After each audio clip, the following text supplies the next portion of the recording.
গর্ভাবস্থায় লিচু বেশি খেলে কি সমস্যা হয়? সত্যিটা জানলে আপনি অবাক হবেন। পুষ্টিগুণ। লিচুতে আছে ভিটামিন সি, পটাশিয়াম ও অ্যান্টিঅক্সিডেন্ট, যা শরীরকে তাজা রাখে এবং রোগ প্রতিরোধ ক্ষমতা বাড়ায়। অতিরিক্ত খাওয়ার ঝুঁকি। বেশি লিচু খেলে শর্করা ও গ্যাস বৃদ্ধি, হজমের সমস্যা এবং ওজন বাড়ার ঝুঁকি থাকে। নিরাপদ পরিমাণ।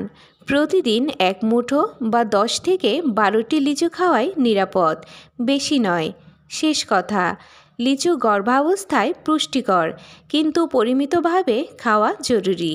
মা সুস্থ থাকলেই বেবিও সুস্থ। আজকের মতো এই পর্যন্তই। সবাই ভালো থাকবেন, সুস্থ থাকবেন। আল্লাহ হাফেজ।